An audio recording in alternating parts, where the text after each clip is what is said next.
제139편 열두 사도. 비록 예수가 거듭하여 사도들의 희망을 산산이 부서뜨리고 개인적으로 높아지려는 모든 포부를 산산조각 내었어도 한 사람만 예수를 저버렸다는 것은 예수가 땅에서 아름답고 올바른 일생을 살았다는 것을 웅변으로 증언한다.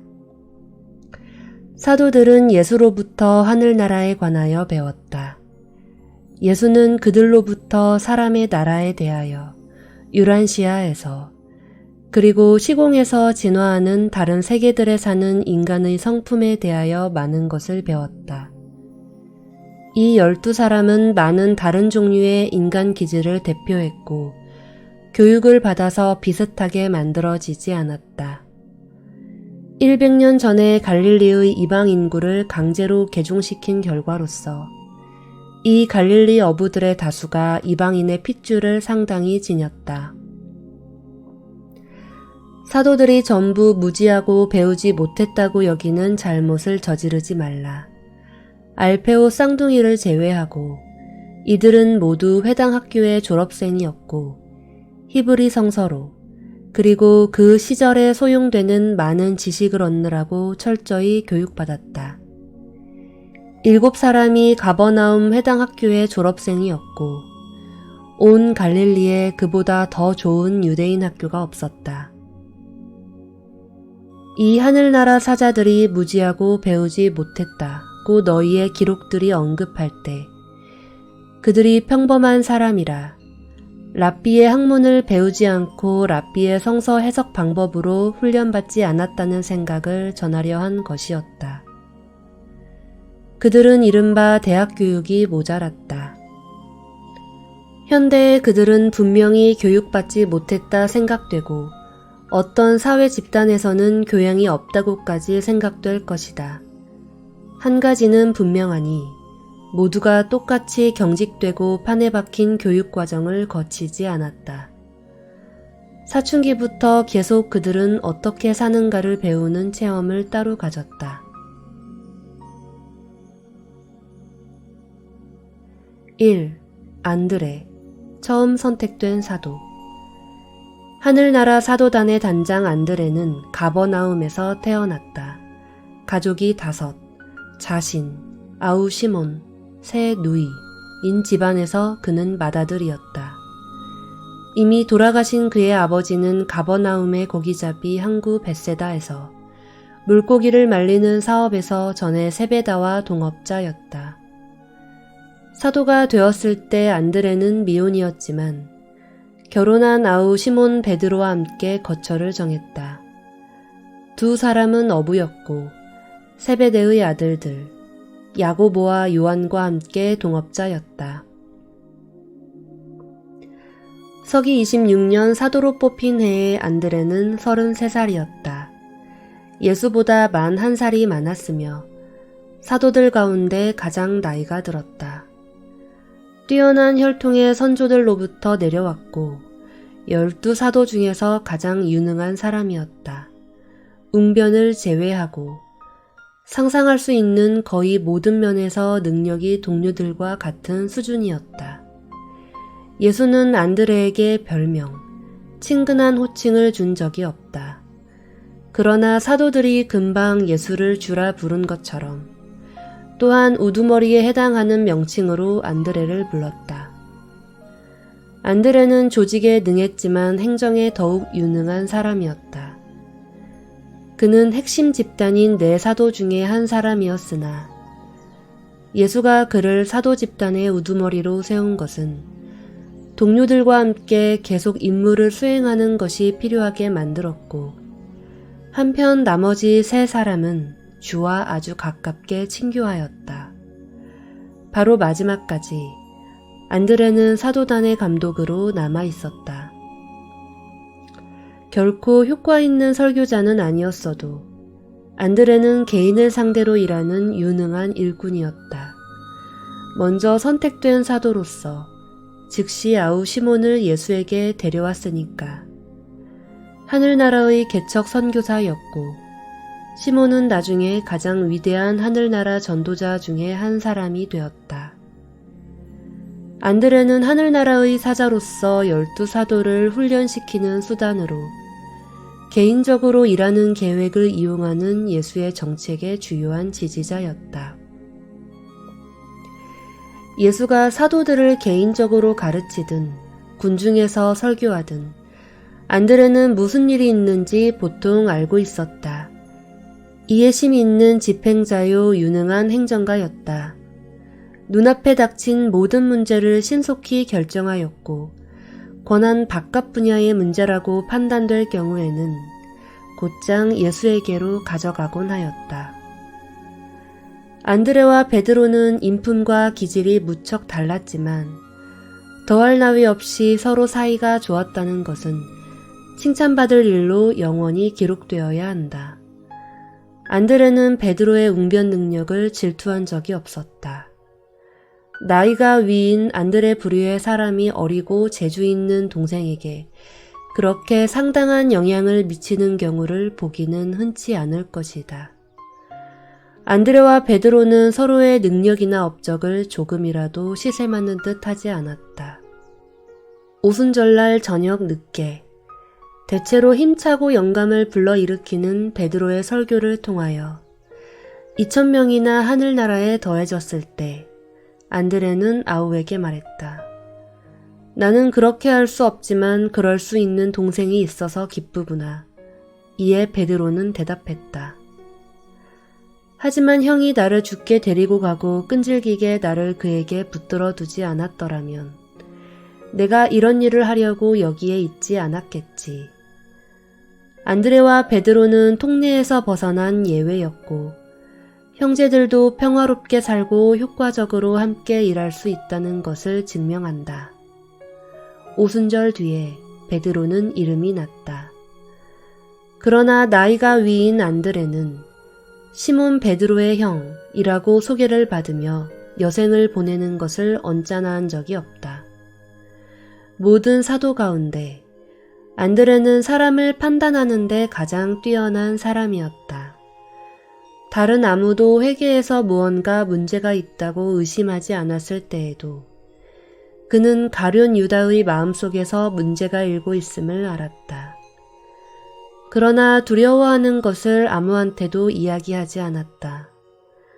안드레가 하늘나라에 크게 봉사한 것은 복음을 선포하려고 파송된 첫 선교사들을 선택하는 문제로 베드로, 야고보, 요한을 조언한 것, 또한 하늘나라 행정사무를 조직하는 일에 관하여 이 초기 지도자들과 상담한 것이다. 안드레는 젊은 사람들에게서 감춰진 자원과 잠자는 재능을 발견하는 큰 재주를 가졌다. 예수가 하늘에 올라간 뒤에 곧 안드레는 떠나신 주의 말씀과 하신 일 가운데 많은 것을 손수 기록하기 시작했다. 안드레가 죽은 뒤에 이 개인 기록에 다른 복사판들이 만들어지고 이것은 기독교 교회의 초기 선생들 사이에서 자유로이 돌려가며 읽혔다. 안드레가 쓴 이 비공식 노트는 땅에서 주의 일생을 어지간히 연속된 이야기로 만들어질 때까지 후일에 편집되고 수정되고 바뀌었고 또 다른 것이 추가되었다. 변경되고 고쳐진 이 몇 권의 마지막 복사판은 12사도 중에 처음 선택된 사람이 그 원본을 기록한 지 100년쯤 되어 알렉산드리아에서 불에 타버렸다. 안드레는 맑은 통찰력, 논리적 생각, 굳은 각오를 가진 사람이었고 그의 인격의 큰 장점은 뛰어나게 차분한 성질이었다. 그의 기질의 문제점은 열심히 모자라는 것이었다. 분별 있게 칭찬하여 동료들을 북돋아주지 못한 적이 여러 번 있었다. 친구들의 훌륭한 업적을 칭찬하지 않고 입을 다무는 성향은 그가 아첨과 불성실을 싫어하기 때문에 생겨났다. 안드레는 무던하고 차분하고 스스로 일어서고 수수한 정도로 실무에 성공한 사람들 중에 하나였다. 사도들은 누구나 예수를 사랑했지만 개별 사도에게 특별히 마음을 끄는 어떤 몇 가지 성격 특성 때문에 12사람은 각자 예수에게 이끌렸다. 한결같은 진실성, 꾸밈 없는 기품 때문에 안드레는 예수를 찬미하였다. 사람들이 일단 예수를 알면 친구들에게 그를 알리고 싶은 충동에 빠진다. 사람들은 정말로 온 세상이 예수를 알기를 바랐다.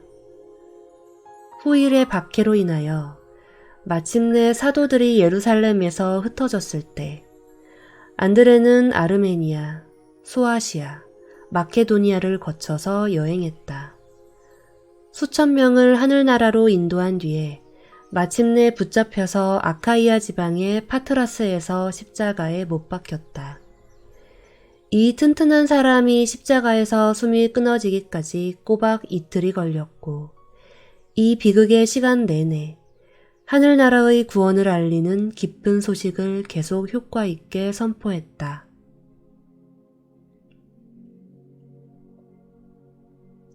2. 시몬 베드로. 사도들과 합세했을 때 시몬은 30살이었다. 결혼했고 아이가 셋 있었으며 가버나움 가까이 벳세다에서 살았다. 형 안드레와 장모가 함께 살았다.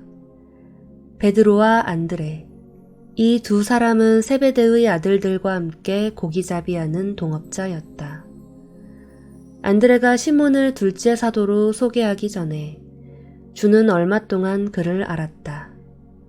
예수가 시몬에게 베드로라는 이름을 주었을 때 빙그레 웃으며 그렇게 했고 그것은 일종의 별명이 될 것이었다. 시몬은 모든 친구에게 변덕스럽고 충동에 움직이는 사람으로서 잘 알려져 있었다. 나중에 가볍게 준 이 별명에 새롭고 중요한 뜻을 예수가 붙인 것은 참말이다. 시몬 베드로는 충동으로 움직이는 사람이요 낙천가였다. 격한 감정에 마음대로 빠지면서 자랐다.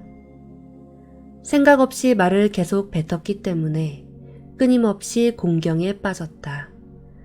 이런 종류의 무분별은 모든 친구와 동료에게 끊임없는 문제를 안겨주었고 이것은 주로부터 여러 번 가볍게 꾸지람을 받은 원인이었다. 베드로가 생각 없는 말로 더 곤란에 빠지지 않은 유일한 이유는 과감히 대중에게 제안을 내놓기 전에 많은 계획과 설계에 대하여 아주 일찍부터 형 안드레와 상의하기를 배웠기 때문이다. 베드로는 말을 잘하고 극적이고 유창한 연설가였다. 또한 사람들에게 영감을 주는 타고난 지도자요. 머리가 빨리 도는 사람이요. 깊이 따지는 사람이 아니었다. 그는 질문을 많이 했고 모든 사도가 합쳐서 질문한 것보다 더 많이 물었다. 대부분의 질문은 좋았고 그 상황에 적절했지만 허다한 질문이 생각 없고 어리석었다. 베드로는 깊이 따지는 머리를 가지지 않았지만 자기의 머리를 무척 잘 헤아렸다. 따라서 빨리 결심하고 갑자기 행동하는 사람이었다. 남들은 바닷가에서 예수를 보고 놀라서 떠들었지만 베드로는 물속에 첨벙 뛰어들어 주를 맞이하러 물가로 헤엄쳤다. 베드로가 가장 찬미한 예수의 한 가지 특성은 더할 나위 없는 부드러움이었다. 베드로는 예수의 참을성을 생각하고 또 생각해 보았다. 잘못한 사람을 겨우 7번이 아니라 77번이나 용서한다는 교훈을 결코 잊지 않았다. 대사제의 안뜰에서 생각 없이 뜻하지 않게 예수를 부인한 직후에 캄캄하고 비참했던 며칠 동안 주의 용서하는 인격으로부터 받은 이 인상을 많이 생각해 보았다. 시몬 베드로는 딱할 정도로 변덕스러웠다.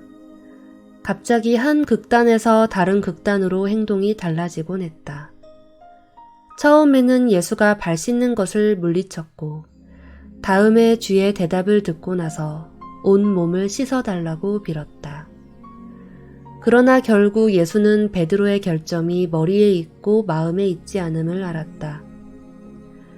땅에서 일찍이 살았던 사람들 가운데서 용기와 비겁을 아주 설명하기 힘들게 섞어 가진 사람이었다. 그의 인품의 큰 장점은 충성심과 우정이었다. 베드로는 정말로 참으로 예수를 사랑했다. 헌신하는 기백이 하늘을 찌를 듯해도 아주 불안했고 차분하지 못해서 주인 선생을 부인하기까지 여종이 그를 놀려대도록 버려두었다. 베드로는 박해와 어떤 다른 형태의 직접 공격도 견딜 수 있었지만 그는 비웃음 앞에서 시들고 오그라들었다. 정면 공격에 부딪혔을 때 용감한 군인이었으나 뒤에서 공격받아 놀랐을 때는 두려워서 움츠러드는 겁쟁이였다. 베드로는 빌립이 사마리아인 사이에서 그리고 바울이 이방인 사이에서 하는 일을 예수의 사도 중에서 처음으로 앞에 나서서 변호하였다.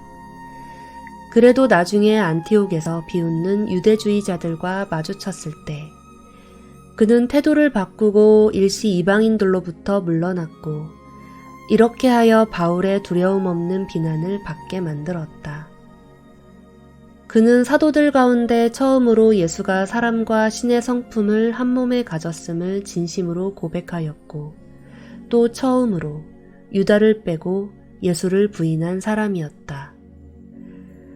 대단한 몽상가는 아니었지만 베드로는 환희의 구름 속에 쌓이고 극적인 열심에 빠졌다가 평범하고 사무적인 현실 세계로 내려오기를 싫어했다. 예수를 따르면서 글자 그대로 그리고 비유로 말하자면 그는 행렬을 이끌든지 아니면 뒤에서 쳐졌다. 멀찌감치 뒤에서 따랐다. 그러나 그는 12사도 가운데서 뛰어난 전도사였다. 하늘나라를 세우고 사자들을 한 세대 동안의 사방으로 보내기 위해서 바울을 제쳐놓고 다른 어느 한 사람보다도 더 공헌이 많았다. 경솔하게 주를 부인한 뒤에 그는 자아를 발견했고 안드레의 동정과 이해심 있는 안내를 받아서 다시 고기잡이 그물로 돌아갔다. 한편 사도들은 십자가 처형이 있은 뒤에 무슨 일이 일어날 것인가 살피려고 기다렸다. 예수가 용서했다는 것을 완전히 확신했을 때, 주의 양떼 속에 다시 받아들여졌다는 것을 알았을 때, 하늘나라의 불꽃은 그의 혼 안에서 아주 밝게 타올라서 그는 어둠 속에 앉아있던 수천 명에게 구제하는 큰 빛이 되었다. 예루살렘을 떠난 뒤에 그리고 바울이 이방 기독교 교회 사이에서 으뜸가는 인물이 되기 전에 베드로는 두루 여행하면서 바빌론으로부터 고린도까지 모든 교회를 찾아보았다. 바울이 세운 많은 교회를 찾아보고 돌보기까지 하였다. 베드로와 바울은 성질과 교육, 신학조차 많이 달랐지만 나이가 지긋했을 때 교회를 강화하기 위하여 잘 어울려 일했다. 베드로의 말투와 가르침에 얼마큼은 누가가 부분적으로 기록한 설교와 마가복음에 나타난다. 그의 힘찬 말투는 베드로 전서라고 알려진 서한에 더 잘 나타나며 그 편지를 나중에 바울의 제자가 고치기 전까지는 적어도 이것이 참말이었다. 그러나 베드로는 예수가 결국 정말로 참으로 유대인 메시아라는 것을 유대인들에게 확신시키려고 애쓰는 잘못을 계속하였다. 죽는 바로 그날까지 시몬 베드로는 머릿속에서 예수가 유대인의 메시아라는 개념, 그리스도가 세상의 구원자라는 개념, 사람의 아들이 하나님, 즉 온 인류를 사랑하는 아버지의 계시라는 개념, 이 세 가지 사이에서 계속하여 갈팡질팡하였다. 베드로의 아내는 대단히 유능한 여인이었다. 여러 해 동안 그 여자는 여인단의 회원으로서 쓸모있게 수고했다. 베드로가 예루살렘에서 추방되었을 때 베드로의 모든 선교 여행뿐 아니라 여러 교회로 가는 모든 여행에 그를 따라다녔다. 훌륭한 남편이 목숨을 바친 날, 이 여인은 로마의 경기장에서 사나운 짐승들에게 던져졌다. 이렇게 예수와 가까웠던 사람, 핵심 집단의 하나인 이 사람 베드로는 직무가 충만하게 성취될 때까지 힘차고 영화롭게 하늘나라의 기쁜 소식을 외치면서 예루살렘을 떠나갔다. 주가 돌아가신 것처럼 십자가에서 죽어야 한다고 그를 체포한 사람들이 그에게 귀띔해 주었을 때 자신을 높은 명예를 받은 자라고 여겼다. 이렇게 시몬 베드로는 로마에서 십자가에 못 박혔다.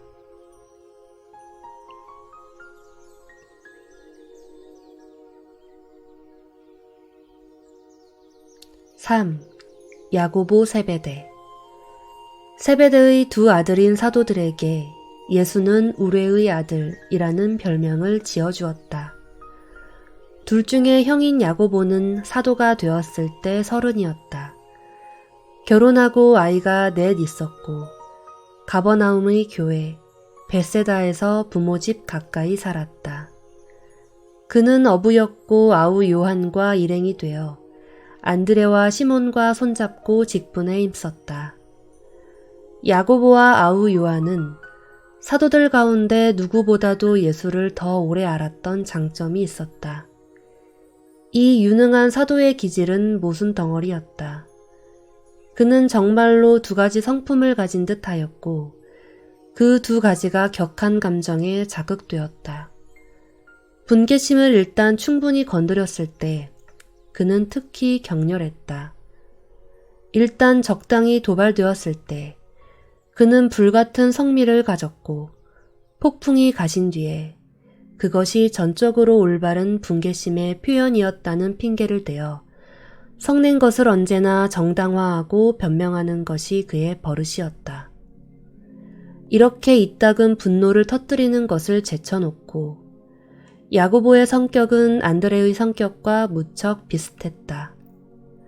안드레의 신중함이나 인간의 성품을 꿰뚫어보는 통찰력이 없었지만 그는 훨씬 뛰어난 대중연설가였다. 베드로 다음으로 마태가 아니라면 야고보가 12사도 가운데 가장 뛰어난 연설가였다.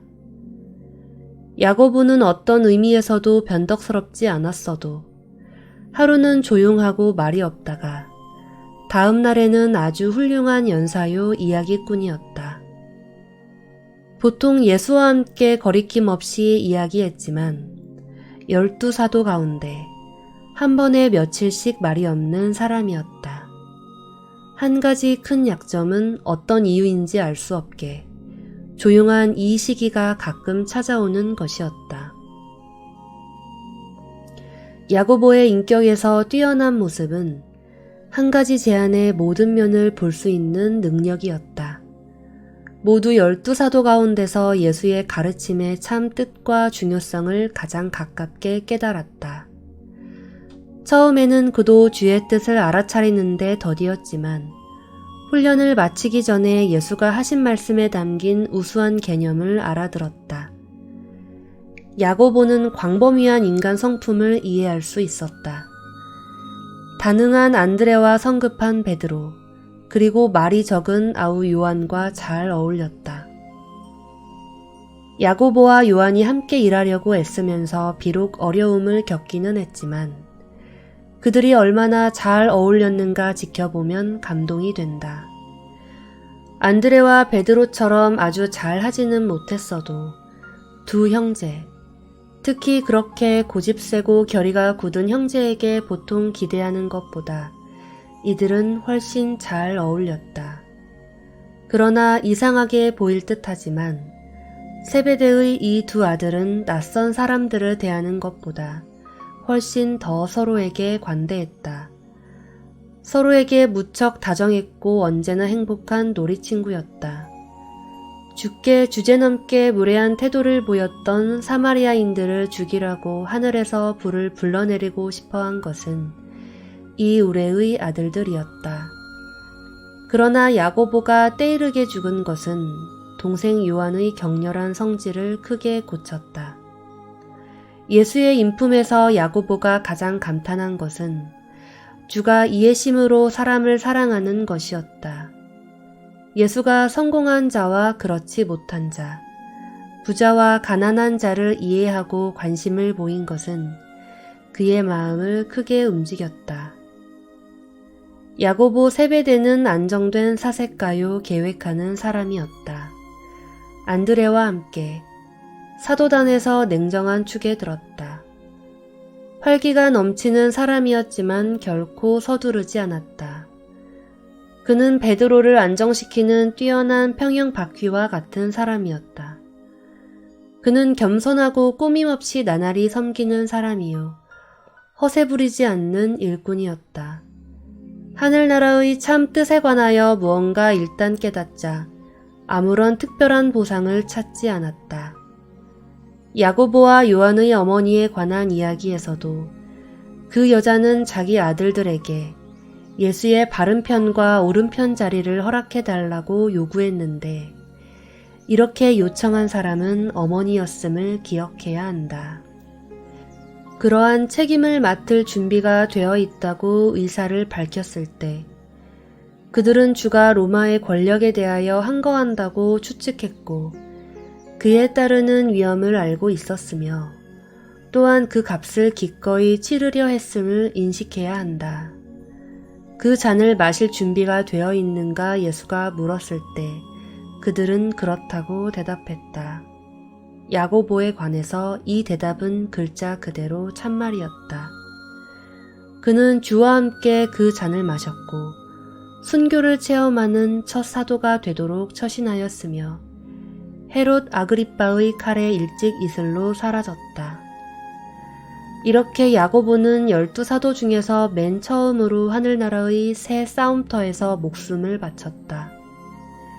헤롯 아그리빠는 어느 다른 사도보다도 야고보를 두려워했다. 정말로 그는 흔히 조용하고 말이 없었지만 그의 확신을 누가 건드리고 도전했을 때 용감하고 각오가 굳었다. 야고보는 일생을 충만히 살았다. 종말이 다가왔을 때 얼마나 은혜롭고 꿋꿋하게 견디었는지 그를 고발하고 밀고 한 사람이 그의 재판과 집행에 참석했는데 그 사람조차 너무 감동을 받아서 야고보가 사형받는 장소로부터 뛰쳐나가서 자신이 예수의 제자들과 합세하였다.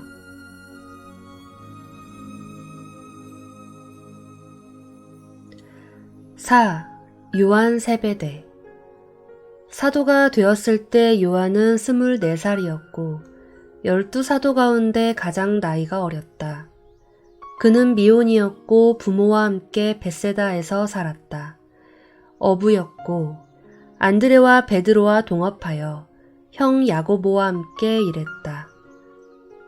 사도가 되기 전과 후에 요한은 주의 가족을 상대하는 일을 맡아서 예수의 개인 대리자로서 활동했고 예수의 어머니 마리아가 살아있는 한 이 책임을 계속해서 맡았다.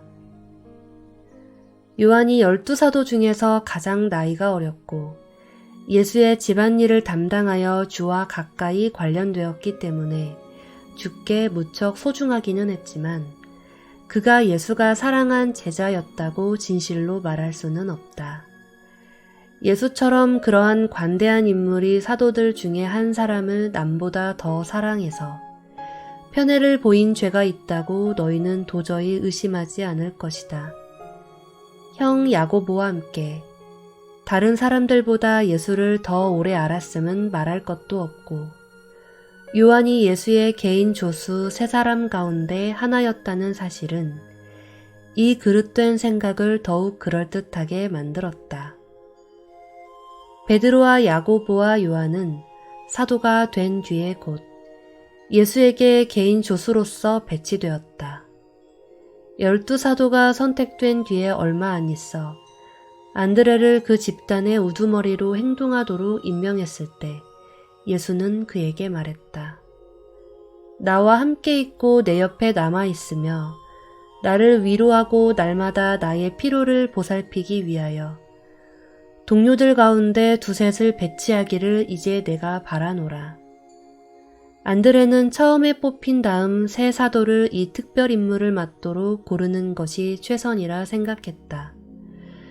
그렇게 축복받은 근무에 자신이 지원하고 싶어 했을 터이나 주는 이미 그에게 임무를 주었다. 그래서 베드로, 야고보, 요한에게 예수와 함께 붙어 다니라고 즉시 지시했다. 요한 세베대의 인격은 사랑스러운 특성을 많이 가졌지만 그리 사랑스럽지 못한 점은 지나치지만 보통은 잘 감추어진 자만심이었다.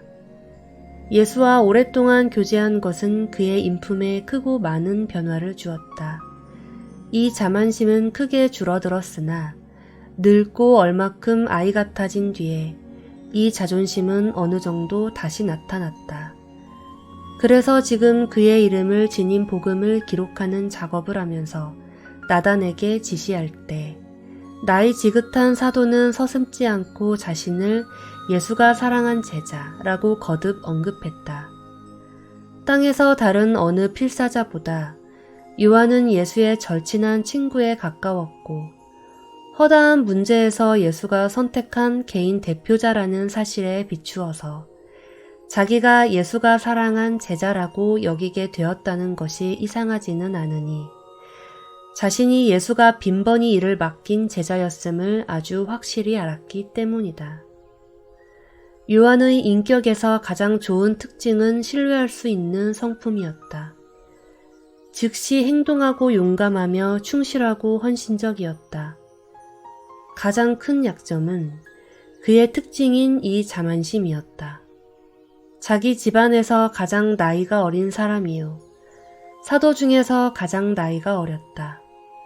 아마도 그저 조금 버릇이 없었을 뿐이다. 어쩌면 조금 지나치게 그를 얼러서 길렀는지 모른다. 그러나 늙었을 때 요한은 24살이 되었을 때 예수의 사도들 축에 끼어 자기 자랑을 늘어놓고 멋대로 행동하던 젊은이와 무척 다른 종류의 사람이었다. 요한이 가장 고맙게 여긴 예수의 특성은 주의 사랑, 그리고 이기심이 없는 것이었다. 이러한 주의 특성은 그에게 깊은 감명을 주었고, 그래서 그 뒤에 사랑과 형제에게 헌신하는 감정이 후일에 그의 인생 전체를 지배하였다. 사랑에 대하여 이야기하고 사랑에 대하여 글을 썼다. 이 우레의 아들은 사랑의 사도가 되었다. 에베소에서 나이가 지긋한 이 주교가 강단에 서서 설교할 수 없어 그를 의자에 앉혀 교회로 날라야 했을 때, 그리고 예배가 끝난 뒤에 신자들에게 몇 마디 말씀하라고 부탁받았을 때 몇 년 동안 오직 이렇게 말했다. 아이들아, 서로 사랑하라. 요한은 그의 성미를 건드렸을 때를 제외하고 말이 많지 않았다. 생각이 많아도 말이 적었다. 늙어감에 따라서 성질은 더욱 누그러졌고 더 자제되었지만 입을 열기 싫어하는 성향을 결코 극복하지 못했다. 말을 별로 하지 않는 이 성질을 결코 충분히 이겨내지 못했다. 그러나 그는 놀라운 창조적 상상력을 타고났다. 요한에게는 조용하고 내성적인 이 부류에게 기대하지 못할 또 다른 면이 있었다. 얼마큼 편협하고 지나치게 참을성이 없었다. 이런 점에서 그와 야고보는 무척 비슷했다. 두 사람 다 무례한 사마리아인들 머리 위에 쏟아지도록 하늘에서 불을 불러내고 싶어 했다. 예수의 이름으로 가르치는 어떤 낯선 사람들을 요한이 만났을 때 그는 당장 그들을 제지하였다. 그러나 12사도 중에서 이 종류의 자만심과 우월의식으로 물든 사람은 요한뿐이 아니었다. 예수가 얼마나 충실하게 자신의 어머니와 가족을 돌보려고 준비했는가 알았기 때문에 예수가 집 없이 지내는 것을 보고서 요한의 생애는 엄청나게 영향을 받았다. 요한은 또한 예수의 가족이 그를 이해하지 못하였기 때문에 예수를 깊이 동정하였고 그들이 차츰 그를 멀리하고 있음을 알았다. 예수가 아주 작은 소망까지도 늘 하늘에 계신 아버지의 뜻에 맡기고 절대로 의지하며 날마다 생활하는 것과 함께 이 상황 전체가 요한에게 아주 깊은 인상을 심어주었다. 그래서 이것은 그 뒤에 여생 전체에 걸쳐서 나타난 바와 같이 그의 인격에 뚜렷하고 영구한 변화를 일으켰다. 요한은 다른 사도들 가운데 거의 아무도 가지지 않은 차분하고 대담한 용기를 가지고 있었다. 예수가 붙잡힌 날 밤에 즉시 그를 따라갔고 감히 바로 죽음의 문턱까지 주와 함께 간 유일한 사도였다. 땅에서 바로 그 마지막 시간까지 그는 자리에 가까이 있었다. 예수의 어머니에 관하여 그에게 맡겨진 일을 충실히 수행하고 있는 것, 그리고 주가 사람으로 존재하는 마지막 순간에 줄까 싶은 그러한 추가 지시를 받을 준비가 된 것이 눈에 띄었다. 한 가지는 분명하니 요한은 철저히 믿을만 하였다. 12사도가 식사할 때 요한은 보통 예수의 바른편에 앉았다. 12사도 중에서 처음으로 정말로 완전히 부활을 믿은 자였다. 그리고 주가 다시 살아나신 뒤에 바닷가에서 그들에게 왔을 때 먼저 주를 알아본 사람이었다. 세베대의 이 아들은 초기 기독교 운동이 전개될 때 베드로와 아주 밀접히 관계되었고 예루살렘 교회의 주요한 지지자 중에 하나가 되었다. 오순절 날에 베드로의 오른팔과 같은 지지자였다. 야고보가 순교한 뒤 몇 년이 지나자 요한은 형의 부인과 결혼했다. 여생의 마지막 20년 동안 그는 사랑스러운 손녀의 보살핌을 받았다. 요한은 몇 차례 감옥에 갇혔고 다른 황제가 로마에서 권력을 잡을 때까지 4년 동안 판모섬으로 추방되었다. 요한이 눈치와 지혜가 없었더라면 말을 거침없이 뱉는 형 야고보처럼 의심할 여지 없이 죽음을 당했을 것이다. 세월이 지나자 주의 동생 야고보와 함께 요한은 민사 재판관들 앞에 나타났을 때 지혜롭게 사람들을 어루만지기를 배웠다. 그들은 부드러운 대답이 노여움을 거둔다는 것을 깨달았다. 또한 교회가 하늘나라이기보다 차라리 인류에게 사회적으로 봉사하는 데 헌신하는 영적 모임이라고 설명하기를 배웠다. 통치하는 권력, 나라와 임금이 아니라 사랑으로 봉사하는 것을 가르쳤다.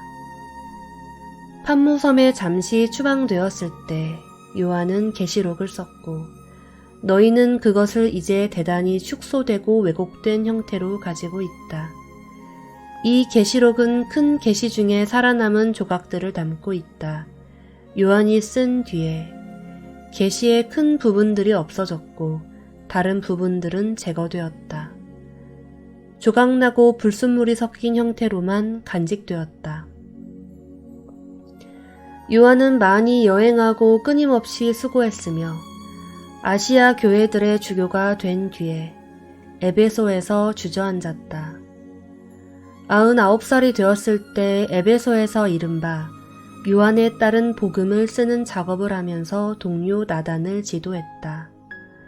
모두 12사도 가운데 요한 세베대는 결국 뛰어난 신학자가 되었다. 에베소에서 서기 103년에 자연사했고 그때 나이는 101살이었다.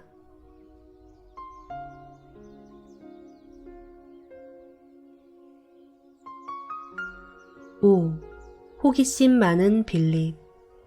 빌립은 5째로 뽑힌 사도였고 예수와 처음 네 사도가 요단강에 있던 요한의 회합 장소로부터 갈릴리의 가나로 가는 길에 부름을 받았다. 벳세다에서 살았으므로 빌립은 한동안 예수를 알고 있었다. 그러나 요단강 유역에서 예수가 나를 따르라 하고 이른 그날까지 예수가 정말로 위대한 사람이라는 것이 머리에 떠오르지 않았다. 빌립은 또한 안드레, 베드로, 야고보, 요한이 예수를 구원자로 받아들였다는 사실에 얼마큼 영향을 받았다. 빌립은 사도들과 합세했을 때 27살이었다.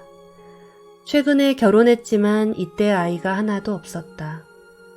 사도들이 그에게 준 별명은 호기심을 가리켰다. 빌립은 언제나 눈으로 보기를 바랐다. 결코 어떤 제안이라도 그리 깊숙이 들여다보지 못하는 듯했다. 꼭 둔하다는 것은 아니었지만 그는 상상력이 모자랐다. 이 상상력의 부족은 그의 인품의 큰 약점이었다. 그는 평범하고 사무적인 사람이었다. 사도들이 봉사하려고 조직되었을 때 빌립은 식사 담당이었다. 그들에게 항상 식량을 조달하도록 처리하는 것이 임무였다. 그리고 그는 훌륭한 식사 담당자였다. 가장 좋은 특징은 철저하게 일을 처리하는 성향이었다. 수학머리가 있고 체계 있게 일을 처리했다. 빌립은 3소년과 4소녀, 이렇게 7사람으로 이루어진 가족의 출신이었다.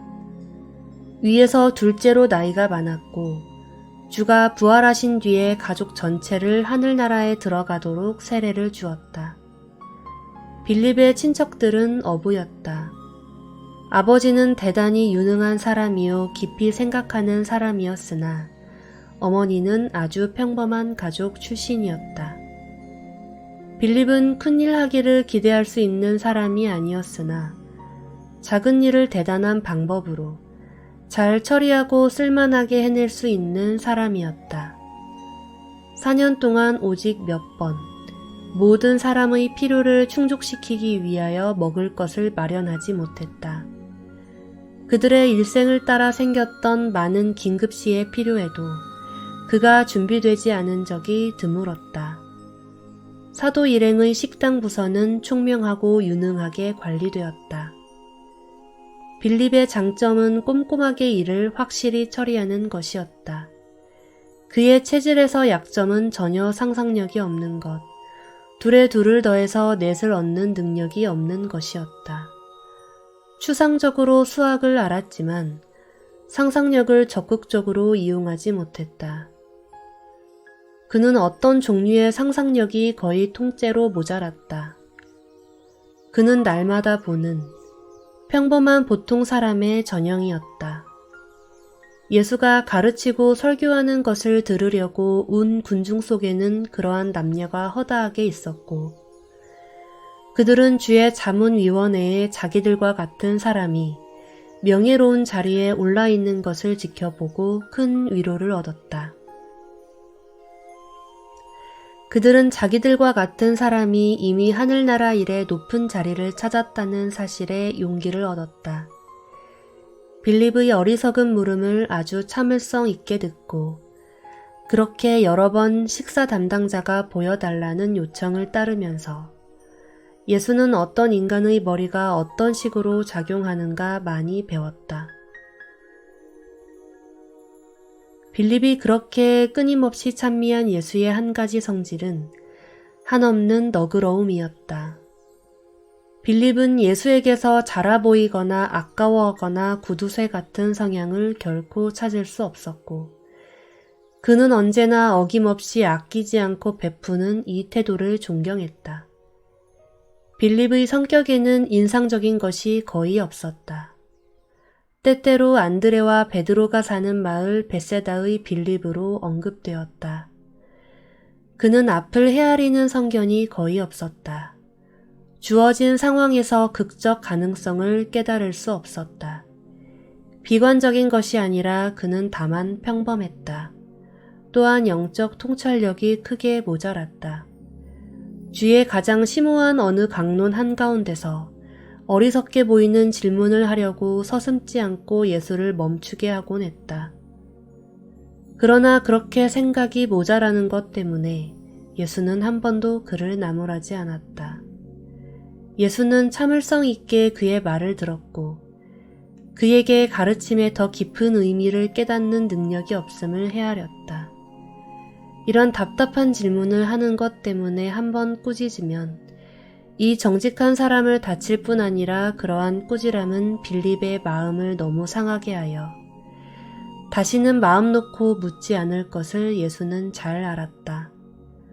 공간에 그가 만든 세계들에는 더디게 생각하는 비슷한 필사자가 셀 수도 없이 많이 있음을 예수는 알았고 그는 모두가 그를 의지하고 언제나 마음 놓고 질문과 문제들을 가지고 그에게 오도록 격려하기를 바랐다. 결국 예수는 설교하던 말씀보다 빌립의 어리석은 질문에 정말로 더욱 흥미를 느꼈다. 예수는 사람들에게, 온갖 종류의 사람들에게 최고로 관심을 가졌다. 식사를 담당하던 이 사도는 훌륭한 대중연설가가 아니었지만 개인을 상대로 매우 설득력 있고 성공적인 일꾼이었다. 그는 쉽게 낙심하지 않았다. 꾸준히 일하는 사람이었고 어떤 일에 손을 대도 아주 끈질겼다. 오라 하고 말하는 크고도 드문 재주를 가졌다. 그가 처음으로 전향시킨 나다니엘이 예수와 나사렛의 장단점에 대하여 따지고 싶어 했을 때 빌립의 효과적인 대답은 와서 보라는 것이었다. 말씀을 듣는 사람들에게 가라, 이리 하고 저리 하라 하고 훈계하는 독단적 설교자가 아니었다. 그가 하는 일에 오라, 나를 따라오라, 내가 길을 보여주리라 하면서 모든 상황이 일어나는 대로 부딪혔다. 그것이 어떤 형태와 단계의 가르침에서도 언제나 효과 있는 기법이다. 부모들도 아이들에게 가서 이리 하고 저리 하라 하지 않고 우리를 따라오라, 우리가 더 좋은 방법을 너희에게 보여주고 가르쳐 주리라 말하는 것을 빌립으로부터 배워도 좋다. 빌립이 새로운 형편에 적응하는 능력이 없는 것은 그리스인들이 예루살렘에 있는 그를 찾아왔을 때 잘 나타났는데 그들은 이렇게 말했다. 선생이여, 우리는 예수를 만나고 싶소이다. 자, 빌립은 어떤 유대인이 그러한 질문을 하더라도 오라 하고 말했을 것이다. 그러나 이들은 외국인이었고 그는 그런 문제에 관하여 윗사람들로부터 아무런 지시를 받은 기억이 없었다. 그래서 그가 생각할 수 있는 유일한 일은 우두머리 안드레와 의논하는 것이었다.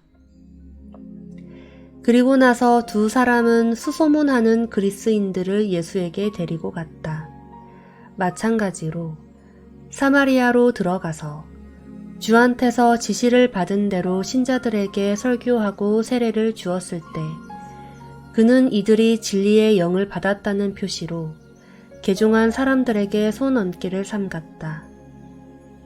베드로와 요한이 이 일을 했고 이들은 예루살렘으로부터 어머니 교회를 위하여 빌립이 하는 일을 구경하려고 당장 내려왔다. 주가 돌아가신 어려운 시절을 거치면서 빌립은 계속 일하였다. 12사도를 다시 조직하는 데 참여했고 가까운 유대인 사회를 넘어서 하늘나라를 위하여 사람들을 설득하려고 처음으로 떠나갔다. 그가 사마리아인을 위하여 한 일, 그리고 복음을 위하여 나중에 한 모든 수고는 대단히 성공했다. 빌립의 아내는 여인단에서 유능한 회원이었고 그들이 예루살렘의 박해를 피하여 급히 달아난 뒤에 남편의 복음 사업과 관련되어 적극적으로 활동하였다. 빌립의 아내는 담대한 여자였다. 그 여자는 빌립의 십자가 밑에 서서 그를 죽이는 사람들에게도 좋은 소식을 선포하라고 그를 북돋아 주었다. 그의 기운이 다했을 때 그 여자는 예수를 믿음으로 구원받는 이야기를 늘어놓기 시작했다. 성난 유대인들이 그 여자에게 달려가서 돌로 쳐 죽였을 때에야 조용해졌다. 맏딸 레아는 부모의 일을 계속하였고 나중에는 히에라폴리스의 이름난 선지자가 되었다. 한때 12사도의 식사 담당이었던 빌립은 하늘나라에서 대단한 사람이었고 어디에 가든지 영혼을 구했다. 믿음 때문에 마침내 십자가에 못 박혔고 히에라폴리스에서 묻혔다.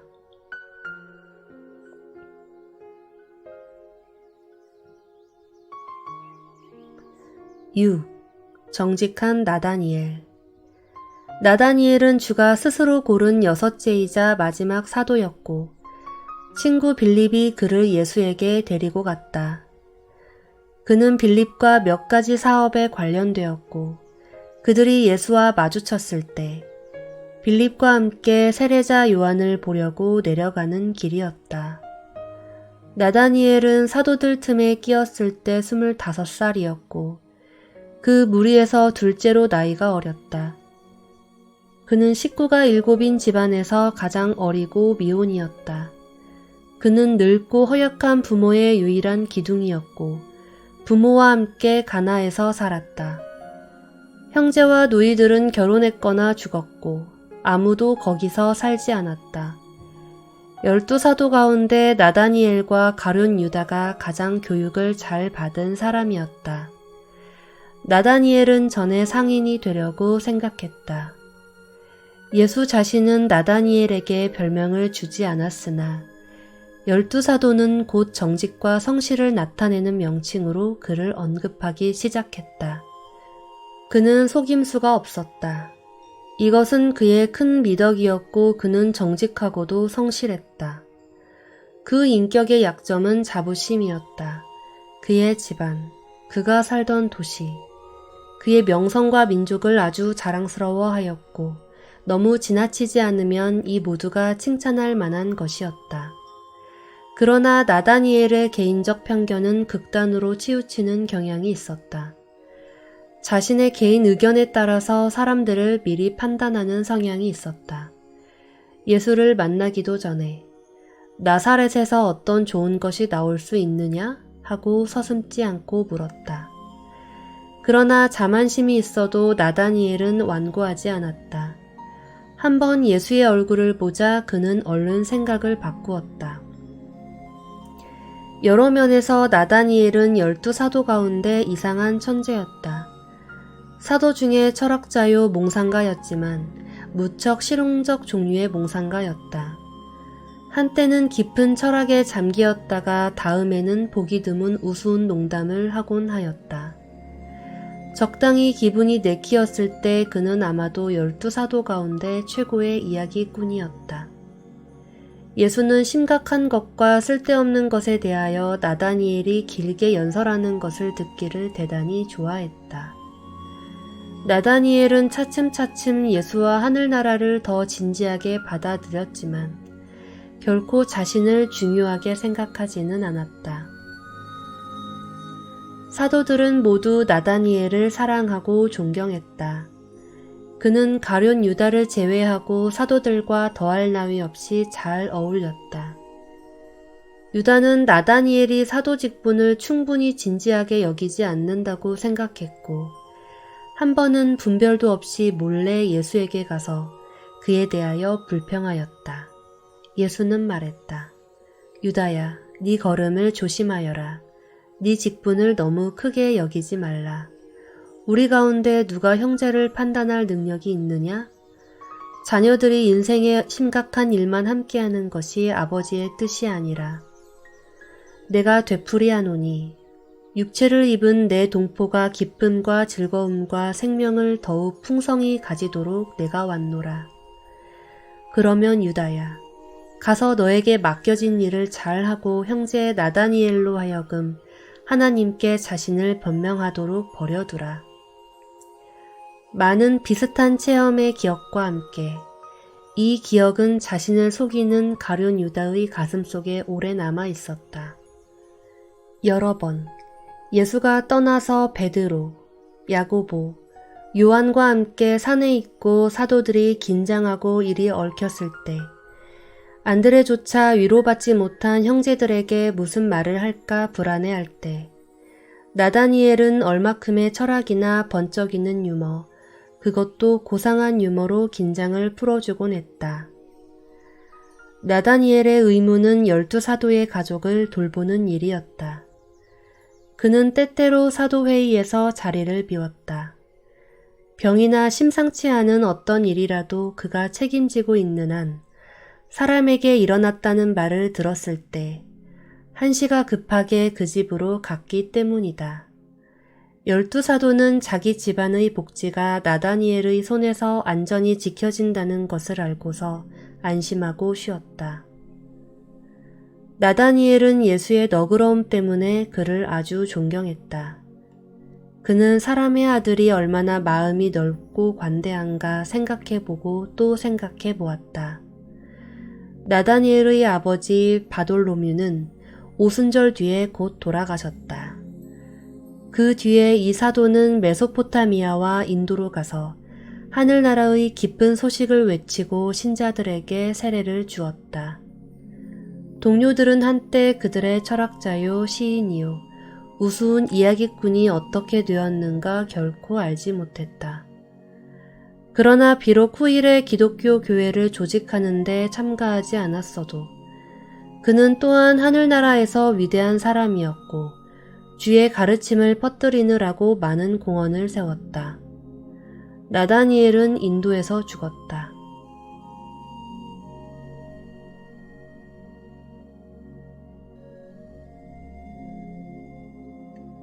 7. 마태 레위. 안드레가 7째 사도 마태를 뽑았다.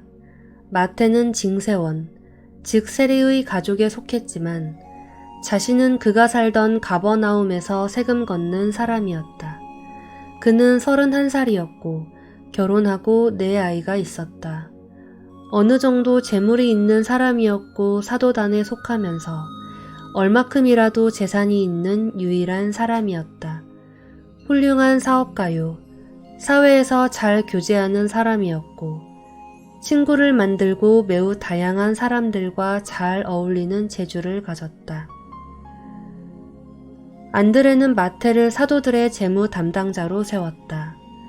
어떤 면에서 그는 사도 조직에서 회계 담당자요 홍보 대변인이었다. 인간의 성품을 날카롭게 판단하는 자요 무척 유능한 전도자였다. 그의 인격은 상상하기 힘든 인격이었지만 매우 진지한 제자요. 날이 갈수록 예수의 사명을 믿고 하늘나라를 확실히 믿은 사람이었다.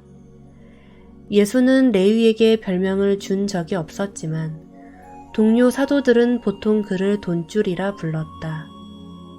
레위의 장점은 마음을 다하여 사도들의 운동에 헌신한 것이다. 세리인 그를 예수와 사도들이 받아들였다는 것은 지난날에 세금을 걷었던 사람 편에서 넘치게 감사할 원인이었다.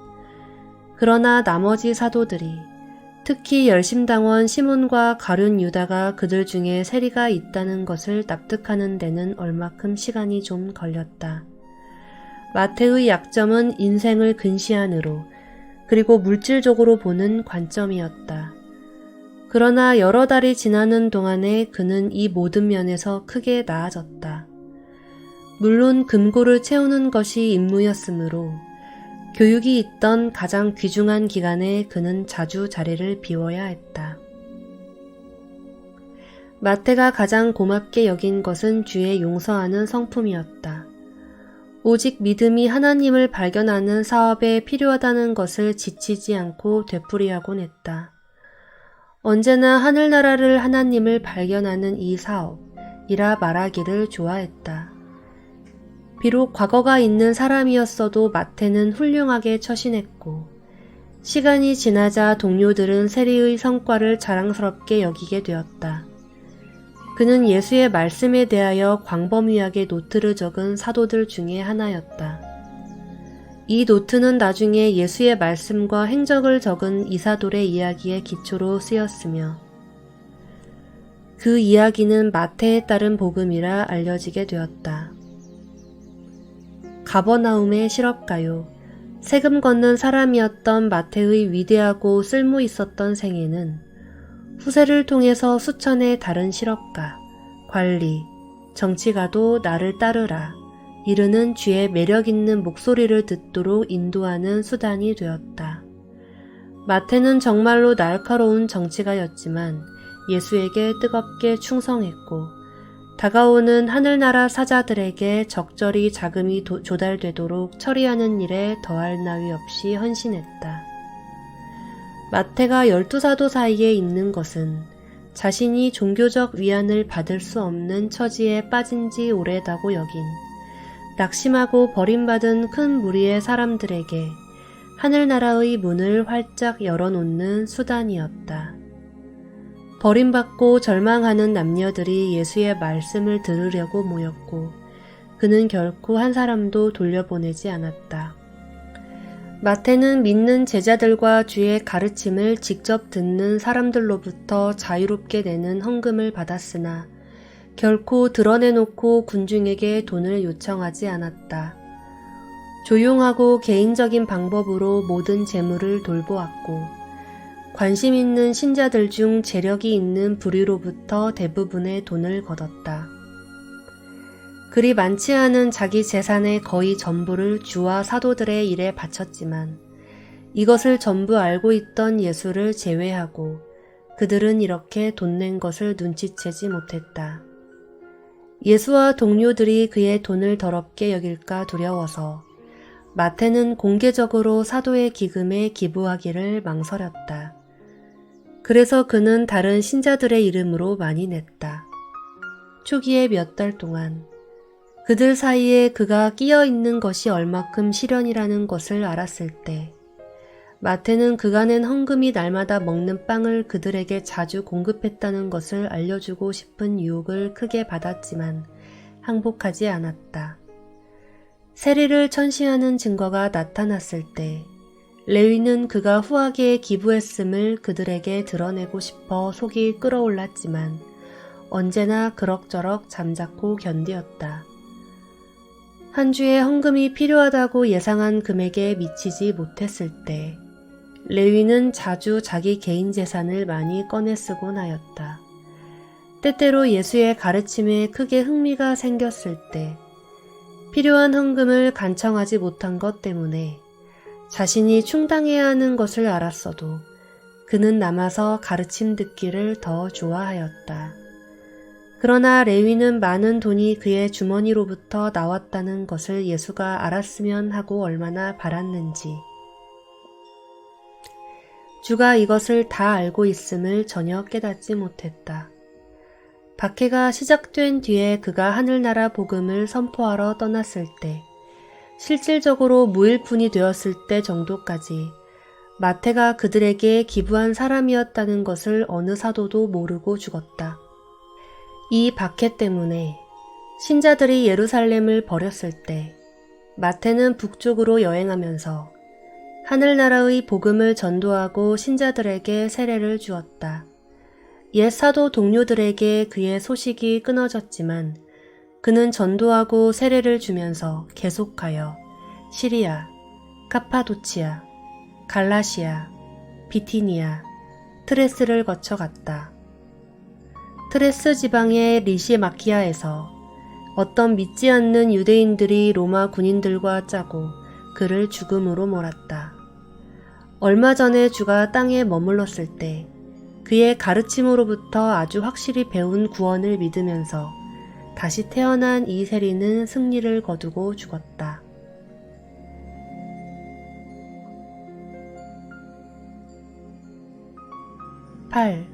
토마스 디디머스. 토마스는 8째 사도였고 빌립이 그를 선택하였다. 후일에 그는 의심하는 토마스로 알려지게 되었지만 도저히 동료 사도들이 그를 늘 의심하는 사람으로 보았다고 할 수 없다. 그의 머리는 논리적이고 회의하는 종류였던 것이 참말이지만 그는 일종의 대담한 충성심을 가졌고 이것은 절친한 사람들이 그를 하찮은 회의론자로 여기지 않게 만들었다. 토마스가 사도들과 함께 했을 때 그는 29살이었다. 결혼했고 4 아이가 있었다. 전에는 목수요 석공이었지만 나중에 어부가 되었고 타리케아에서 거주했다. 이 마을은 갈릴리 바다로부터 흘러나오는 요단강의 서쪽 둑에 자리 잡았다. 이 작은 마을에서는 그를 유지로 여겼다. 교육을 거의 받지 못했지만 날카롭고 추리하는 머리를 가졌다. 그는 우수한 부모의 아들이었으며 부모는 티베리아스에서 살았다. 토마스는 12사도 중에서 참으로 분석하는 머리를 가진 사람이었다. 사도 집단에서 참된 과학자였다. 토마스가 어렸을 때의 가정생활은 불행했다. 부모의 결혼 생활은 대체로 행복하지 않았고 이것은 토마스의 어른 시절의 체험에 나타났다. 그는 자라서 무척 까다롭고 다투기 좋아하는 성질을 가졌다. 아내조차도 그가 사도들과 합세하는 것을 보고 반가워했다. 비관적인 남편이 대체로 집을 떠나 있으리라는 생각에 그 여자는 마음이 놓였다. 토마스는 또한 의심하는 버릇을 가졌고 이것은 그와 평화롭게 지내는 것을 매우 어렵게 만들었다. 베드로는 처음에 토마스 때문에 아주 속이 뒤집혔고 토마스가 모질고 못생겼고 언제나 의심한다고 형 안드레에게 불평을 털어놓았다. 그러나 토마스를 알면 알수록 동료들은 그를 더욱 좋아했다. 그들은 그가 더할 나위 없이 정직하고 굽힘없이 충성스러운 것을 발견했다. 완전히 성실하고 의심할 수 없이 진실했지만 그는 날 때부터 헐뜯는 사람이었고 자라서 참으로 비관론자가 되었다. 분석적인 머리는 의심에 시달렸다. 12사도와 관계를 가지게 되었을 때 그는 동료 인간에 대한 믿음을 빨리 잃고 있었고 이처럼 예수의 고귀한 인격과 접촉하게 되었다. 주와 이렇게 관계를 가진 것은 당장에 토마스의 성향 전체를 바꾸기 시작했고 동료 인간에 대한 그의 정신적 반응에 큰 변화를 일으켰다. 토마스의 큰 장점은 그가 일단 마음을 먹었을 때 움츠러들지 않는 용기와 함께 뛰어난 분석하는 머리였다. 큰 약점은 의심하는 성향이었고 육체를 입은 일생 동안 내내 이것을 완전히 이기지 못했다. 12사도의 조직에서 토마스는 여행 일정을 주선하고 관리하는 데 배치되었고 그는 사도단의 일과 움직임을 유능하게 지도하였다. 훌륭한 집행자요, 뛰어난 사업가였지만 그의 변덕스러움은 장애가 되었다. 하루는 어떤 사람이고 다음 날에는 또 다른 사람이었다. 사도들 틈에 들어갔을 때 그는 우울한 생각에 잠기는 성향이 있었지만 예수와 사도들과 접촉한 것이 이 더러운 내향성을 대체로 고쳐주었다. 예수는 토마스를 매우 좋아했고 여러 번 함께 길고 개인적인 이야기를 나누었다. 사도들 가운데 그가 있다는 것은 정직하게 의심하는 모든 사람에게 큰 위안이 되었다. 문제가 있는 허다한 인물이 예수의 가르침의 영적, 철학적 단계에 대하여 모든 것을 온전히 알아듣지 못했어도 그들을 하늘나라로 들어가도록 북돋아 주었다. 12사도 사이에 토마스가 낀 것은 예수가 정직하게 의심하는 사람들도 사랑했다는 변치 않는 선언이었다. 다른 사도들은 예수의 충만한 인격에서 어떤 특별하고 뛰어난 특성 때문에 예수를 존경하는 눈으로 보았지만 토마스는 예수가 더할 나위 없이 안정된 인품을 가졌기 때문에 주를 존경했다. 아주 사랑이 넘치게 자비로워도 전혀 굽힘 없이 정당하고 공평하며 단호하지만 결코 완고하지 않으며 아주 차분해도 결코 무관심하지 않으며 무척 도움이 되고 이해심이 있어도 결코 간섭하거나 독재하지 않으며 아주 강해도 동시에 무척 부드러우며 아주 분명하지만 결코 거칠거나 무례하지 않으며 매우 부드러워도 결코 흔들리지 않으며 아주 순수하고 티 없어도 동시에 남자답고 적극적이고 힘차며 그렇게 참으로 용감하지만 결코 성급하거나 무턱대고 덤비지 않으며 그렇게 자연을 사랑하는 사람이어도 자연을 숭배하는 성향이 도무지 없고 무척 유머와 익살이 있어도 들뜨거나 경박하지 않은 사람을 토마스는 갈수록 더 찬미하고 존경했다. 이렇게 비할 수 없이 안정된 인격은 토마스의 마음을 무척 끌었다. 아마도 그는 12사도 가운데 누구보다도 예수를 가장 높이 지적으로 이해하고 그의 인격을 파악했다. 12사도로 이루어진 자문회의에서 토마스는 언제나 조심스럽고 안전 제일 정책을 주장했지만 그의 보수주의가 투표에서 지거나 거부되었을 때 결정된 계획을 실행하는 데 언제나 먼저 두려움 없이 나섰다. 거듭하여 그는 어떤 계획이 어리석고 주제넘다고 반대하고 나서곤 했다. 끝까지 논쟁하곤 했지만 안드레가 그 제안을 투표에 붙이고 그가 무척 애써서 반대한 것을 12사람이 하기로 정한 뒤에 토마스는 합시다 하고 먼저 말하는 사람이었다. 그는 지는 것을 잘 견디는 사람이었다. 투덜거리거나 상한 감정을 품지 않았다. 예수가 위험에 노출되는 것을 거듭 반대했지만 주가 그런 위험을 택하기로 결정하려 했을 때 친구들아 움직여라. 같이 가서 함께 죽자꾸나 하는 용감한 말로 사도들을 일깨웠다. 토마스는 어떤 점에서 빌립과 같았다. 그도 또한 보여주기를 바랐지만 겉으로 나타나는 의심의 표현은 도무지 다른 지적 작용에 근거를 두었다. 토마스는 분석하는 성질이었고 단순히 회의하지는 않았다. 개인의 육체적 용기에 관한 한 그는 12사도 가운데 가장 용감한 축에 속했다. 토마스는 아주 마음이 언짢은 날이 덜어 있었고 때때로 우울하고 시무룩했다. 9살 때 쌍둥이 누이를 잃은 것이 어릴 때 슬픔을 많이 주었고 만년의 그의 기질 문제를 악화시켰다. 토마스가 기운이 빠졌을 때 회복하도록 도와준 사람은 때때로 나다니엘이었고 때때로 베드로였으며 알페오 쌍둥이 중 하나도 자주 그렇게 하였다. 아주 침울해졌을 때 그는 불행하게도 예수와 직접 만나기를 언제나 피했다. 그러나 주는 이것을 모두 알았고 그가 이렇게 우울증으로 시달리고 의심으로 고생할 때 그의 사도를 이해하는 마음을 가졌다. 때때로 토마스는 혼자 하루나 이틀 떠나 있도록 안드레에게 허락받곤 했다. 그러나 그러한 길이 지혜롭지 않음을 곧 깨달았다. 풀이 죽었을 때 할 일에 아주 충실하고 동료들 가까이 남아있는 것이 최선임을 일찍 발견했다.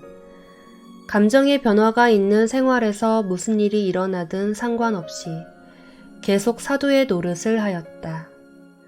앞으로 나갈 때가 실제로 다가왔을 때 갑시다 하고 말한 것은 언제나 토마스였다. 토마스는 의심을 품고 부닥치고 이기는 인간의 위대한 본보기이다. 그는 위대한 지성을 가졌고 헐뜯는 비평가는 아니었다. 논리적으로 생각하는 사람이었고 예수와 동료 사도들에게 산성시험이었다.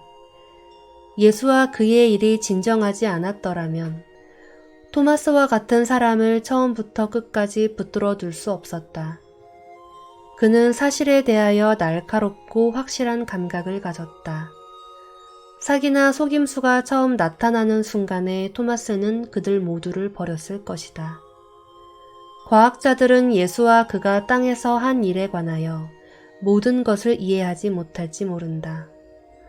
그러나 주와 그 인간 동료들과 함께한 사람이 살고 일했으니 그의 머리는 참된 과학자 토마스 디디머스의 머리였고 그는 나사렛 예수를 믿었다.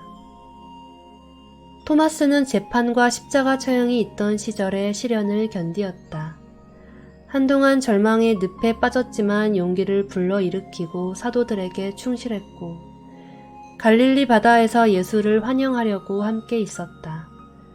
한동안 의심하는 우울증에 굴복했으나 결국 믿음과 용기를 불러일으켰다. 오순절 뒤에 그는 사도들에게 지혜롭게 조언하였고 박해가 신자들을 흩어버렸을 때 키프러스, 크레테, 북아프리카 해안, 시실리로 가서 하늘나라의 기쁜 소식을 전도하고 신자들에게 세례를 주었다.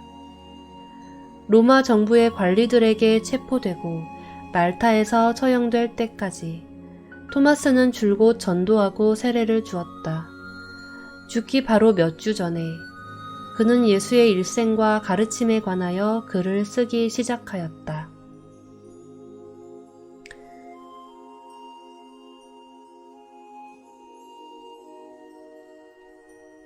(9) 10. 야고보와 유다 알페오. 알페오의 두 아들. 야고보와 유다는 케레사 가까이서 살던 쌍둥이 어부였고 아홉째의 열째 사도였다. 야고보와 요한 세베대가 이들을 선택하였다. 이들은 26살이었고 결혼했다. 야고보는 아이가 셋, 유다는 둘이 있었다. 이 평범한 두 어부에 대하여 할 말이 별로 없다. 그들은 주를 사랑했고 예수는 그들을 사랑했지만 그들은 한 번도 질문으로 예수의 강연을 멈추지 않았다. 동료 사도들의 철학 토론이나 신학 논쟁을 아주 거의 알아듣지 못했으나 그러한 무리의 막강한 사람들 사이에 자기들이 낀 것을 알고 기뻐했다.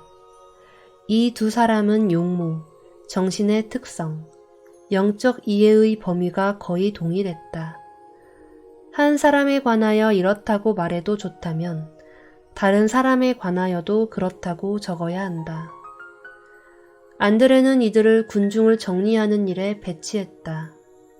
그들은 설교 시간의 주요 안내자였다. 사실은 12사도 중에서 보통 일을 하는 하인이요 심부름꾼이었다. 소모품 다루는 일에 빌립을 도왔고 나다니엘을 위하여 돈을 가족들에게 전해주었다. 그리고 어느 사도에게도 언제나 도움의 손길을 뻗을 준비가 되어 있었다. 서민들의 무리는 자기들과 같은 두 사람이 사도들 틈에 자리를 얻어 존경받는 것을 알고 크게 용기를 얻었다. 그들을 사도로 받아들였다는 바로 그 사실 때문에 이 평범한 쌍둥이는 소심한 신자들의 무리를 하늘나라로 데려오는 수단이었다. 서민들도 자기들과 무척 비슷한 공식 안내원들이 그들을 인도하고 관리한다는 생각을 더 친절하게 받아들였다. 야고보와 유다는 또한 타데오와 레베오라고도 불렀고 장점도 단점도 없었다. 사도들이 그들에게 준 별명은 평범을 부드럽게 가리키는 호칭들이었다. 그들은 모든 사도 가운데 가장 작은 자들이었다. 이를 알고 기뻐하였다. 야고보 알페오는 주의 단순한 성향 때문에 예수를 특별히 사랑했다. 이 쌍둥이들은 예수의 생각을 이해할 수 없었지만 자기들과 주의 마음 사이에 동정의 끈이 있음을 깨달았다. 그들의 머리는 높은 수준이 아니었다. 공손한 의미에서 우둔하다고 할까 싶지만 그들의 영적 성품은 진정한 체험을 겪었다. 그들은 예수를 믿었다. 하나님의 아들이었고 하늘나라의 동료였다. 유다 알페오는 주가 티내지 않고 겸손했기 때문에 예수에게 마음이 이끌렸다. 그러한 인격의 위엄과 연결된 그러한 겸손이 유다의 마음을 크게 끌었다. 언제나 예수가 특별히 행한 일에 관하여 언제나 침묵을 지키라고 분부한 사실은 이 단순한 자연의 아이에게 큰 감명을 주었다. 쌍둥이는 성품이 좋고 생각이 단순한 일꾼이었고 누구나 그들을 좋아했다. 예수는 한 가지 재능을 가진 이 젊은이들을 하늘나라에서 그의 개인 참모진의 영예로운 자리로 환영했다.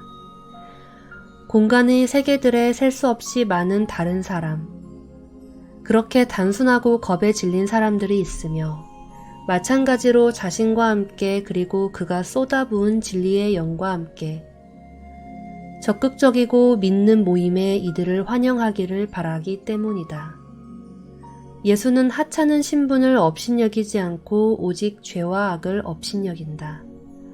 야고보와 유다는 하찮은 사람이었지만 또한 충실했다.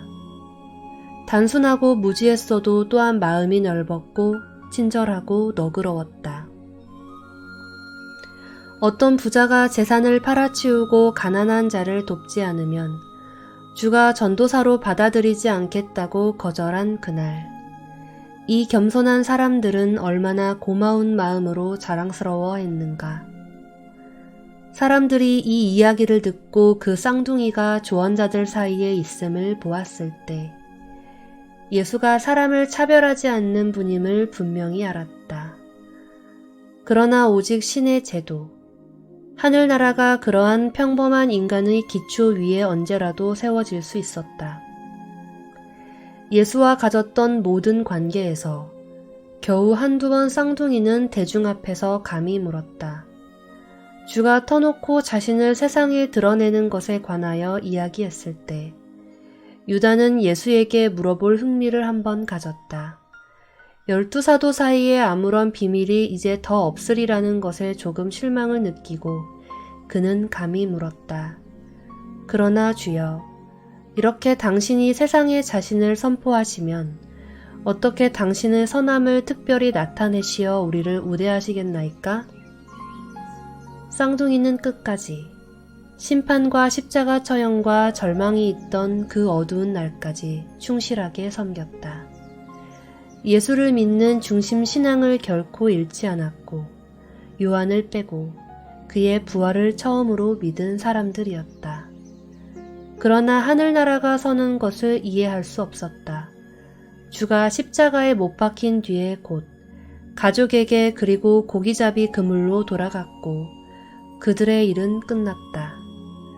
그들은 하늘나라의 더욱 까다로운 싸움에서 버틸 능력이 없었다. 그러나 하나님의 아들, 한 우주를 지으신 군주와 함께 4년 동안 가깝고 개인적 관계를 가지는 영예와 복을 받았음을 의식하면서 살다가 죽었다.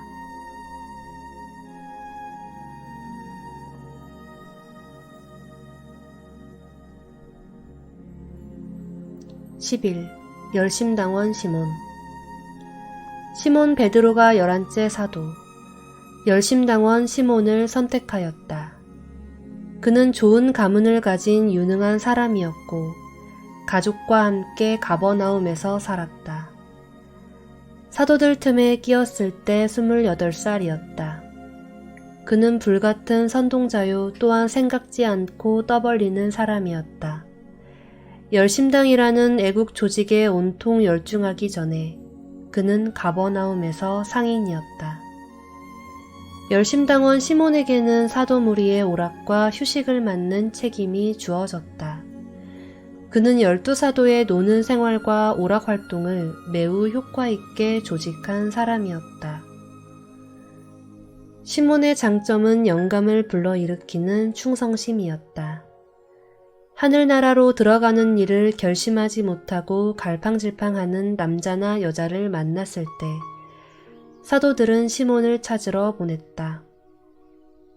하나님을 믿음으로 구원을 받으라 부르짖는 이 열렬한 사람이 모든 의심을 치워버리고 망설이는 태도를 일소하고 새 사람이 믿음의 자유와 구원의 기쁨 속으로 태어나는 것을 보는 데는 보통 겨우 15분 정도 걸렸다. 시몬의 큰 약점은 물질적인 머리였다. 유대인 민족주의자로부터 영적 생각을 가진 국제주의자로 빨리 바뀔 수 없었다. 그러한 지적 변화와 감정의 변화를 이룩하는데 4년은 너무 짧았지만 예수는 언제나 그에게 참을성을 보였다. 시몬이 예수에 대하여 무척 찬미한 한 가지는 주의 침착성, 곧 확신, 차분한 태도, 설명할 수 없는 평온함이었다.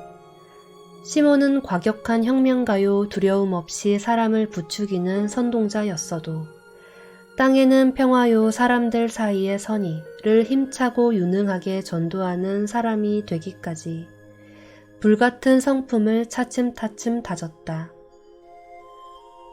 시몬은 토론에 뛰어난 사람이었고 논쟁하기를 좋아했다. 교육받은 유대인 중에서 율법을 따지는 지적 인물이나 그리스인의 지적 논쟁을 다루는 일이 닥치면 그 과제가 언제나 시몬에게 배당되었다. 그는 타고난 반항아였고 전통을 깨뜨리는 사람으로 훈련을 받았지만 예수는 하늘나라라는 상급 개념을 받아들이도록 시몬을 설득했다. 그는 언제나 저항하는 당의 편을 들었지만 이제 영과 진리의 한없고 영원한 진보를 부르짖는 진보 당파에 들어갔다. 시몬은 뜨거운 충성심을 가졌고 열심으로 몸소 헌신하는 사람이었으며 예수를 깊이 사랑했다. 예수는 사업가와 노동자, 낙천주의자와 비관주의자, 철학자와 회의론자, 세리와 정치가와 애국자와 같은 편에 있는 것을 두려워하지 않았다. 주는 시몬과 많이 이야기를 나누었지만 그는 이 열렬한 유대인 민족주의자를 국제주의자로 만드는데 결코 완전히 성공하지 못했다. 예수는 사회, 경제, 정치, 질서의 개선을 보고 싶어하는 것이 마땅하다고 시몬에게 자주 이야기했다. 그러나 예수는 늘 이렇게 덧붙이곤 했다. 그것은 하늘나라의 사업이 아니라 우리는 아버지의 뜻을 행하는 데 몸을 바쳐야 하느니라. 우리의 할 일은 하늘에 있는 영적 나라의 대사가 되는 것이요. 신성한 아버지의 뜻과 성품을 대표하는 외에 아무것도 우리가 당장 관여해서는 안 되느니라. 아버지는 그 나라의 꼭대기에 계시고 우리는 그의 신임장을 지니고 있느니라. 모든 것이 시몬이 알아듣기에 어려웠지만 차츰 그는 주의 가르침이 무슨 뜻인가 얼마큼 깨닫기 시작했다. 예루살렘의 박해 때문에 흩어진 뒤에 시몬은 잠시 물러나 있었다. 글자 그대로 마음이 짓밟혔다. 민족주의 애국자로서 예수의 가르침을 좋아 항복했지만 이제는 모든 것을 잃어버렸다. 그는 절망에 빠졌지만 몇 년 안에 희망을 불러일으켰고 하늘나라의 복음을 선포하러 떠나갔다. 그는 알렉산드리아로 갔고 나일강 상류에서 일한 뒤에 아프리카의 심장부로 파고 들어갔다. 그는 어디서나 예수의 복음을 전도하고 신자들에게 세례를 주었다. 이처럼 그는 늙고 허약해지기까지 수고했다. 그리고 죽어서 아프리카의 심장부에 묻혔다.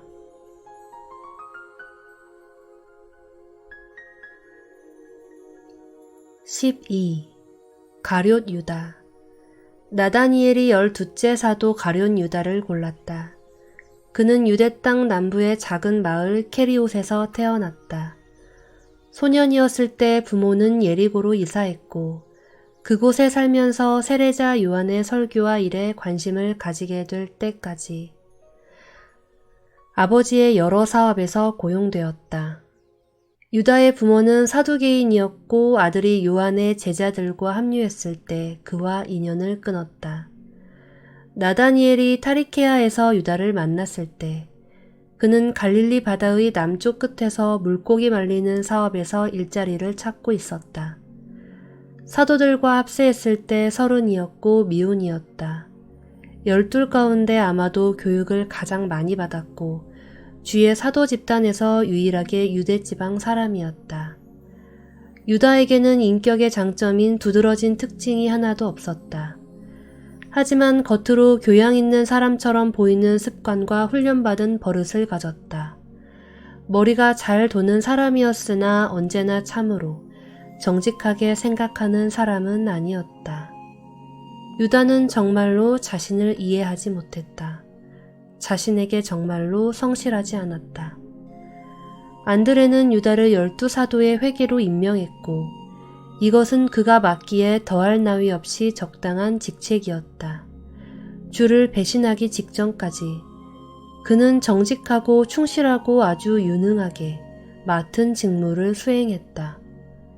대체로 매력있고 지극하게 호감이 가는 주의 인격 외에 유다가 찬미한 예수의 특성은 하나도 없었다. 유다는 갈릴리 동료들을 차별하는 유대 지방의 편견을 결코 버릴 수 없었다. 그는 머릿속에서 예수에 대하여 많은 것을 비판하고 싶어 하기도 하였다. 11사도가 완전한 사람, 온통 사랑스럽고 만인 중에 가장 으뜸 가는 분으로 우러러본 그 사람을 자기 만족에 빠진 이 유대지방 사람은 마음속에서 주제넘게 자주 비판했다. 그는 예수가 두려움이 많고 자신의 권력과 권한을 주장하기를 덜어 두려워한다는 생각을 정말로 품었다. 유다는 유능한 사업가였다. 어떤 사도들이 허둥지둥 처리한 사물을 수습하는 일은 말할 것도 없고 예수와 같은 이상주의자의 재물을 관리하기에는 고된 헌신뿐 아니라 재치와 능력과 참을성이 요구되었다. 유다는 정말로 뛰어난 경영자요, 멀리 내다보는 유능한 재정가였다. 그리고 조직에 빈틈없는 사람이었다. 12 가운데 아무도 유다를 비판한 적이 없다. 그들이 보기에 가룟 유다는 비할 데 없는 회개요, 배운 사람이요, 때때로 비판적이긴 했어도 충성스러운 사도였고 어떤 의미로 보아도 잘 선택한 사람이었다. 사도들은 유다를 아꼈고 그는 정말로 그들 가운데 하나였다. 그는 예수를 믿었음이 틀림없지만 우리는 그가 정말로 진심으로 주를 사랑했는지 의심이 든다. 유다의 경우는 이 속담의 진실을 보여준다. 사람에게 옳게 보이는 듯 해도 그 마지막은 죽음으로 이끄는 길이 있다. 죄와 죽음에 이르는 길로 즐겁게 적응하는 평화로운 속임수에 희생되는 것이 온통 가능하다. 유다는 주와 동료 사도들에게 언제나 재정적으로 충실했다는 것을 안심하고 믿으라. 돈은 결코 그가 주를 저버린 동기가 될 수 없었다. 유다는 지혜롭지 못한 부모의 외아들이었다. 아주 어렸을 때 부모가 애지중지해서 길렀고 귀여워했다. 그는 버릇없는 아이였다. 자라는 동안에 자신을 지나치게 중요하다고 생각하였다. 그는 지는 것을 못 견디는 사람이었다. 공평에 대하여 흐릿하고 비뚤어진 생각을 가졌고 미움과 의심에 잘 빠졌다. 친구들의 말과 행동을 오해하는 재주가 있었다. 전 생애를 통해서 그를 잘못 대접했다고 생각한 사람들에게 안갚음하는 버릇을 길렀다.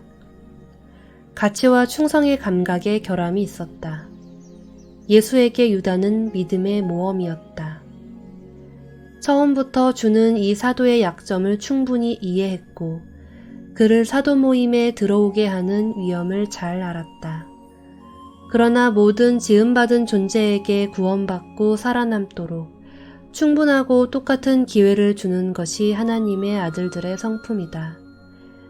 예수는 한 사람이 하늘나라에 성실하고 마음을 다하여 헌신하는가 의심이 들 때 사람의 재판관들이 의심스러운 후보자를 온전한 자격으로 받아들이는 것이 변치 않는 관습이라는 것을 이 세상의 필사자뿐 아니라 수없이 많은 다른 세계에서 구경하는 자들도 알기를 바랐다.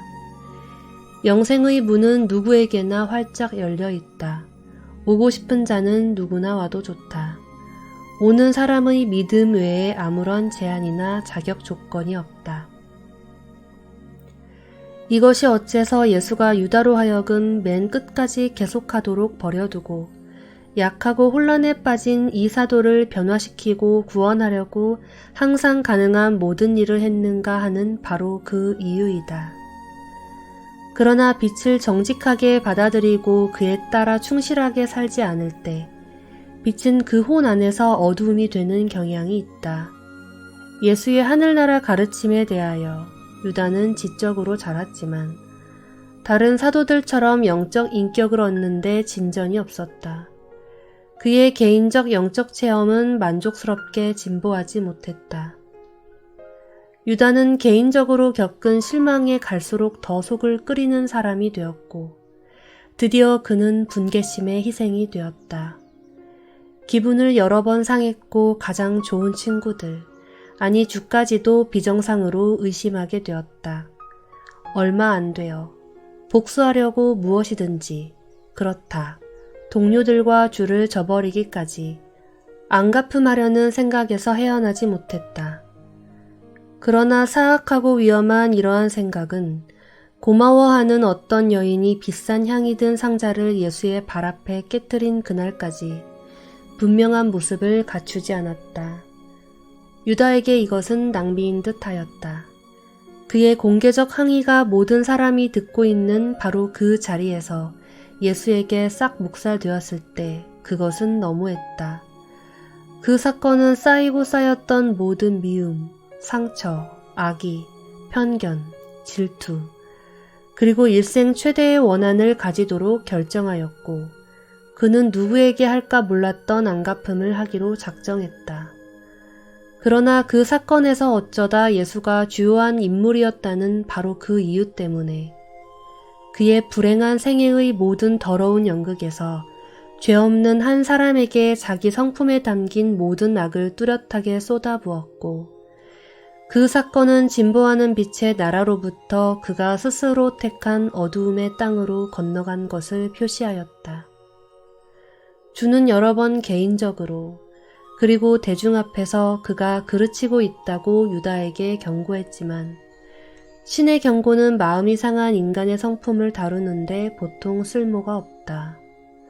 예수는 사람의 도덕적 자유를 다치지 않으면서 유다가 나쁜 길로 가려 하는 것을 막으려고 가능한 모든 일을 했다. 원한이 쌓인 아들은 실패했고 지나치게 자기를 중요시하는 정신, 거만하고 안갚음하는 정신에 빠져 졸렬하고 더러운 명령에 굴복했으며 혼란과 절망과 타락으로 재빨리 굴러 떨어졌다. 그리고 나서 유다는 그의 주, 선생을 배반하는 천하고 치욕스러운 음모를 꾸미기 시작했고 극악한 계획을 재빨리 행동으로 옮겼다.